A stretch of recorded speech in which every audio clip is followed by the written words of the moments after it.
21শে August একজন senior citizen দীপ্তি সরকার আগরতলার জগন্নাথ বাড়িতে গিয়েছিলেন পূজার্চনা করার জন্য। তারপর সেখান থেকে একটি টমটম নিয়ে ওই সিনিয়র সিটিজেন মহিলা বাড়ির উদ্দেশ্যে রওনা দেন।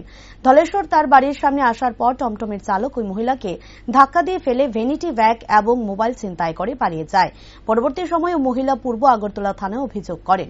অভিযোগ পেয়ে পুলিশ একটি টিম গঠন করে দ্রুততার সঙ্গে ওই ছিনতাইবাজ টমটম চালককে গ্রেফতার করে এবং টমটম চালককে আটক করে পূর্ব থানাতে নিয়ে আসে। পুলিশ তার কাছ থেকে ছিনতাই করা দুটি মোবাইল, একটি গলার চেন, কানের রিং উদ্ধার করে। সংবাদ মাধ্যমের সামনে জানিয়েছে পূর্ব থানার ওসি রানা চ্যাটার্জি।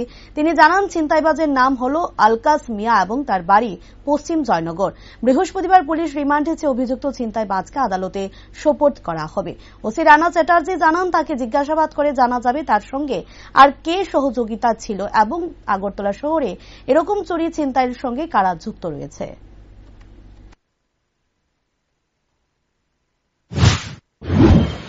মহিলা অধিকার ছিল মিসেস দীপ্তি দত্ত। উনি একটি মন্দিরে, জগন্নাথবাড়ি মন্দিরে গিয়েছিল পূজা অর্চনা করার জন্য।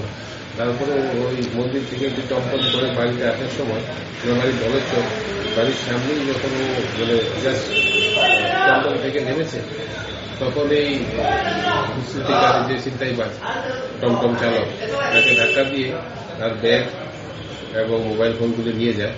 পরবর্তী সময় পুলিশকে জানানোর পর পুলিশ দ্রুততার সহিত পদক্ষেপ নিয়ে আমরা টমটম চালককে গ্রেপ্তার করেছি, আইডেন্টিফাই করেছি এবং যে যে জিনিসগুলি ছিনতাই হয়েছিল তা উদ্ধার করে আমরা এখন আমাদের হেফাজতে রেখেছি। আদালতের আদেশে আমরা ওনাকে বিশেষ দপ্তরকে জিনিসগুলি আমরা কোন জায়গা থেকে ধরা হয়েছে অটো ড্রাইভারকে, মানে টমটম চালককে আমরা সাউথ জয়নগর তার বাড়ি থেকেই করেছি।